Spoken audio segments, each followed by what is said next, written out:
Assalamualaikum warahmatullahi wabarakatuh. Dan salam sejahtera kepada Dr. Radin Siti Aisyah dan rakan-rakan. Kami dari kumpulan 7, set 5 ingin membentangkan tugasan tentang pembinaan rubrik analitik dan holistik. Kami memilih mata pelajaran Bahasa Melayu KSSM tingkatan 4.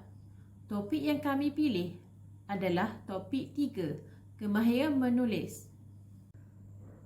Saya akan memperkenalkan ahli kumpulan kami yang terdiri daripada Nurul Aini binti Siddiq, Nur Syafiqah Anis binti Zainal Abidin, Nur Hafizah binti Yaakob, Wan Nur Husna binti Wan Husin, saya, Wan Rawaidah Nadiah binti Wan Muhammad Nazri, dan Wan Siti Kubaidah binti Wan Ahmad Gadzi. Kita mulakan dengan rubrik. Rubrik merupakan salah satu sistem pemakahan yang digunakan oleh guru-guru. Ia berfungsi sebagai penunjuk yang diperlukan untuk menilai tahap pencapaian murid berdasarkan kriteria khusus dan jelas.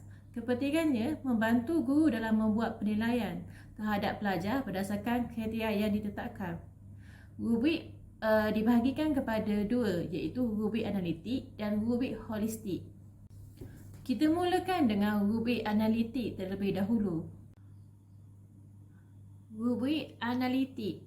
Rubrik analitik merupakan pemeriksaan jawapan berbentuk esei yang dinilai berdasarkan kriteria-kriteria yang lebih terperinci. Jenis pentaksiran yang sesuai digunakan adalah pentaksiran formatif kerana ia memberi maklumat yang jelas dan terperinci terhadap setiap aspek yang ditaksir. Ciri-ciri rubrik analitik adalah kejelasan dan pemahaman tentang rubrik yang akan dapat meningkatkan kesahan dan kebolehpercayaan.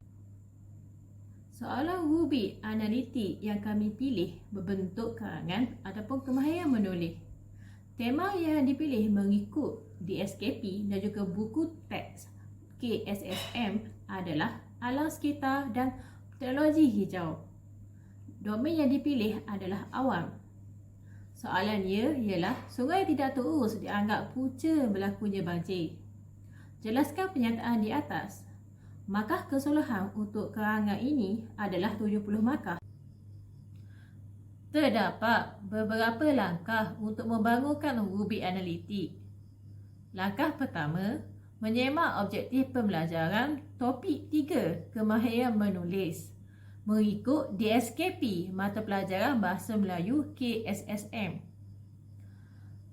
Yang pertama, murid boleh menulis kerangka karangan dengan menyusun dan menganalisis isi penting secara terancang. Yang kedua, murid boleh menulis perenggan isi dengan huraian yang jelas dan kritis menggunakan bahasa yang gramatis. Yang ketiga, murid boleh menulis untuk menghasilkan karangan dengan wacana yang lengkap, bahasa yang gramatis dan ungkapan yang menarik. Itu sahaja daripada saya. Sekian, terima kasih. Saya serahkan kepada pembentang seterusnya. Okey, saya Wan Rawaidah Nadiah binti Wan Nazri akan sambung dengan langkah kedua bagi pembinaan rubrik analitik. Untuk langkah kedua, di sebelah kiri ialah menyenaraikan kriteria prestasi. Di sini, objektif pembelajaran untuk unit atau kursus dimainkan. Di sini, kita perlulah menentukan senarai pengetahuan dan kemahiran yang ingin dinilai untuk projek tersebut. Seperti contoh, untuk kemahiran menulis dalam bahasa Melayu, kriteria yang dilihat dan diukur adalah berdasarkan bahasa, kosakata, idea, pengolahan, gaya bahasa dan wacana. Okey, untuk langkah ketiga pula, sebaik sahaja kita telah menentukan tahap yang luas yang kita mahukan para pelajar untuk menentukan penguasaan, kita perlu memikirkan tahap kualiti untuk setiap kriteria. Kebanyakan penarafan termasuk antara 3 dan 5 tahap.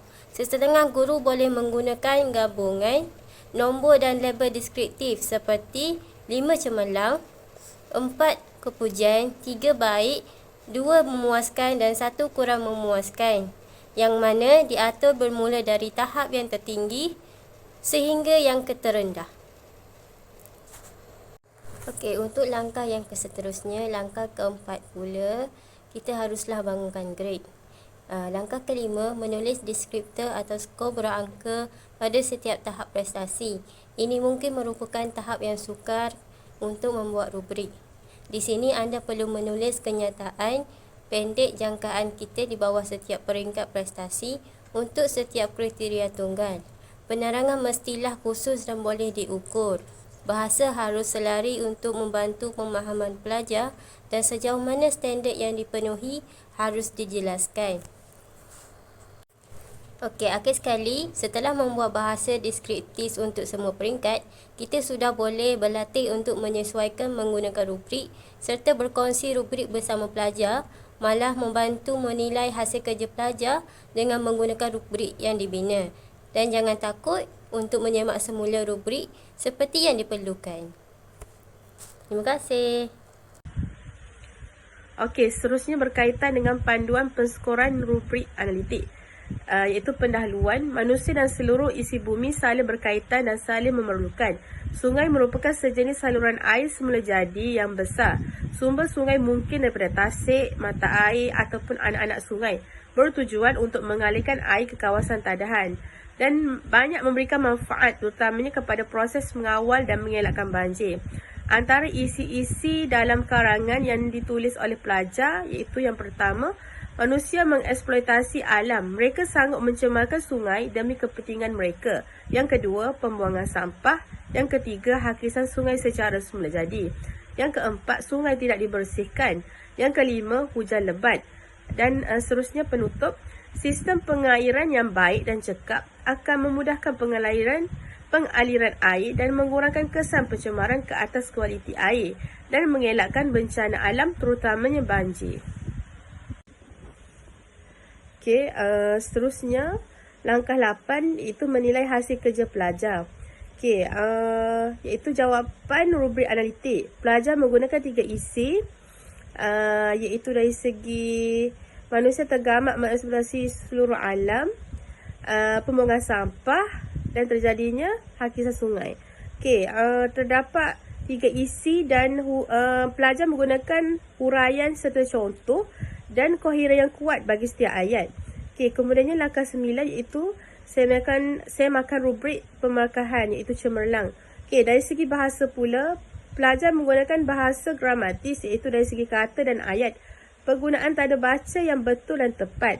Dari segi kosakata pula, pemilihan kosakata yang luas dan tepat. Dari segi idea pelajar relevan mengikut tugasan, dihuraikan dengan jelas dan matang, diseratkan dengan contoh yang sesuai. Dari segi pengolehan pula, ayat diolah secara sangat menarik dan berkesan dengan pemerengganan yang sesuai. Dari segi gaya bahasa menarik dari segi keindahan bahasa dan penggunaan ungkapan seperti peribahasa dan pantun. Dan akhirnya, iaitu dari segi wacana lengkap dan terdapat kesinambungan idea yang jelas antara perenggan. Okey, Assalamualaikum. Saya Nur Hafizah binti Yaakob akan meneruskan pembentangan mengenai rubrik holistik. Okay, kita akan melihat yang pertama ialah definisi. Okay, definisi rubrik holistik ialah pemeriksaan jawapan berbentuk esei ataupun karangan yang dinilai berdasarkan pelbagai bentuk penulisan untuk melahirkan idea yang tersusun dengan menggunakan bahasa dengan betul, gramatis dan menarik. Okay, seterusnya jenis pentaksiran. Kami menggunakan pentaksiran semata kerana ianya dapat menilai tahap penguasaan murid dengan kadar segera. Okay, seterusnya kita akan lihat pada ciri-ciri rubrik holistik iaitu menggunakan nilai yang absolut, iaitu menggunakan skala yang kemudiannya diterjemahkan kepada cemerlang, baik sederhana, lemah ataupun sangat lemah. Okay, seterusnya untuk soalan rubrik holistik, kami telah memilih soalan berbentuk esei ataupun karangan di mana kami ingin menilai kemahiran menulis pelajar tersebut. Okay, kami memilih tema integriti yang berdasarkan di dalam DSKP dan juga KSSM.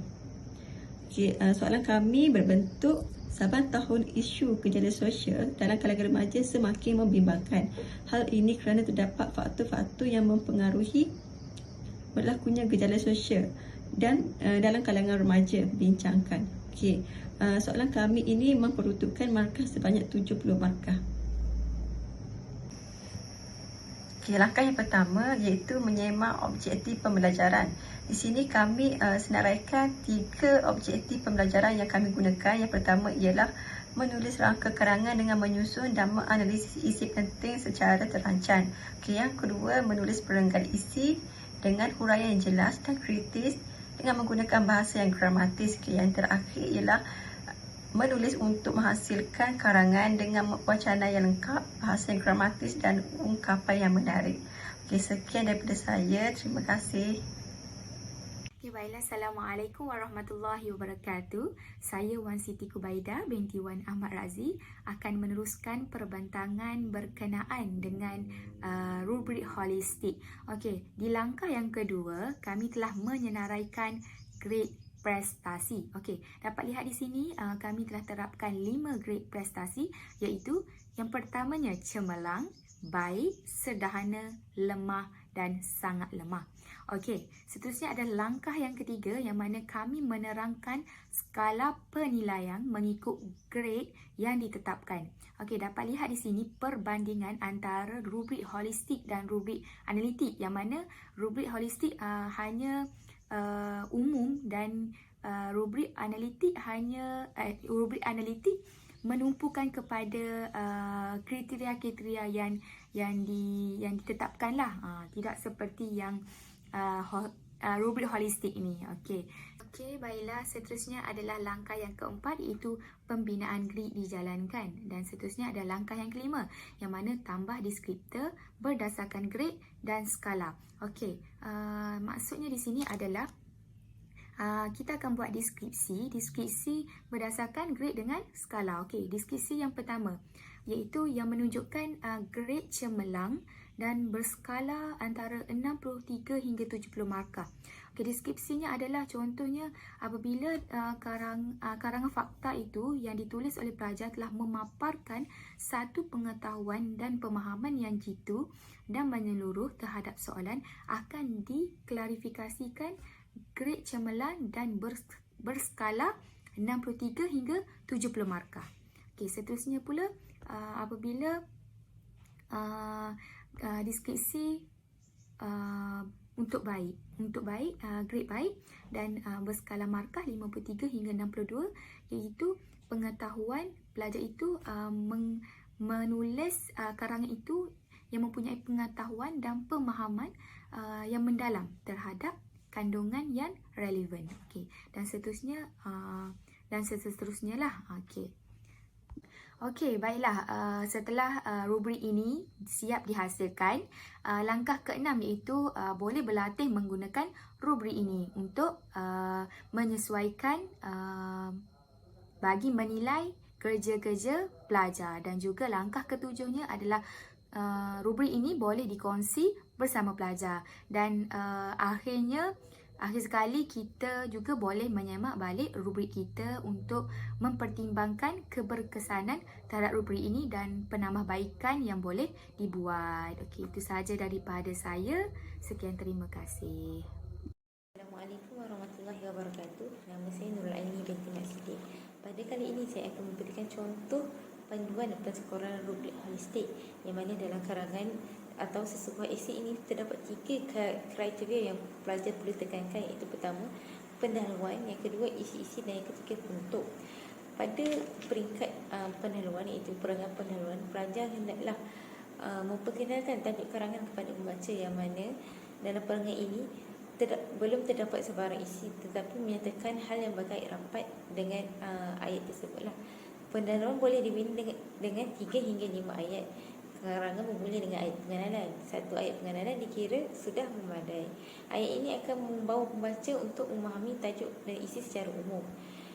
So, dalam perenggan pendahuluan ini, 2 atau 3 ayat huraian yang merupakan ayat yang menyokong atau menghuraikan kenyataan dalam ayat pengenalan. Perenggan ini diakhiri oleh 1 ayat fokus yang membawa pembaca secara tegas kepada tujuan atau arah karangan, iaitu persoalan yang hendak dibincangkan dalam bahagian isi nanti. Okey, so kita pergi pada perangan isi, yang mana isi yang mantap dalam sesebuah karangan perlu ada fakta atau idea utama, yang kedua huraian, dan yang ketiga contoh. Okey, jumlah isi ni bergantung pada jumlah isi utama. So minimum isi yang kita boleh untuk mendapatkan markah maksimum adalah 4 isi ya. So dalam contoh ini terdapat 4 isi yang kita highlightkan. Yang pertama adalah kurang mendapat didikan agama.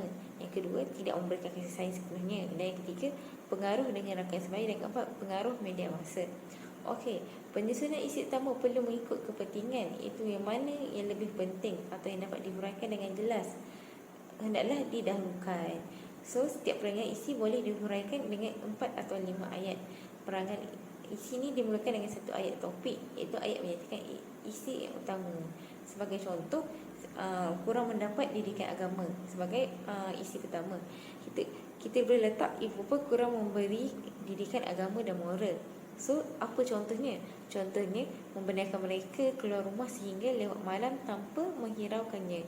Dan apa kesannya? Menyebabkan remaja kehilangan pegangan dalam kehidupan. So apa ayat penyata kat sini? So ibu bapa seharusnya memberikan didikan agama dan moral kepada mereka sejak kecil lagi. So 4 hingga 5 ayat sudah memadai untuk karangan isi ini.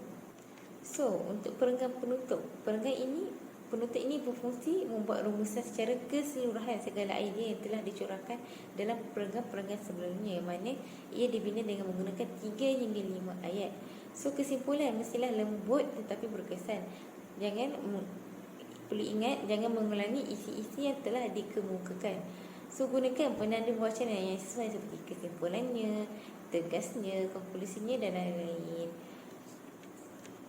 So contoh penutup yang boleh kita tulis yang terdapat dalam slide adalah kekurangan pengawasan dan sikap tidak perhatian ibu bapa terhadap aktiviti dan perlakuan anak-anak mereka menjadi penyebab gejala ini kian merebak. Ibu-ibu perlu sentiasa mengambil berat dan mengawasi setiap pergerakan anak-anak yang mencurigakan. So jelaslah ibu bapa mainkan peranan yang amat penting dan tidak boleh hanya mengharapkan pihak lain sahaja. Ini adalah jawapan kepada esei rubrik holistik yang mana kita telah merangka dan memberikan idea kepada slide yang sebelumnya. So kita boleh lihatlah kat sini ada terdapat pendahuluan, isi dan penutup. Okey, itu sahaja daripada kumpulan kami. Sekian, terima kasih.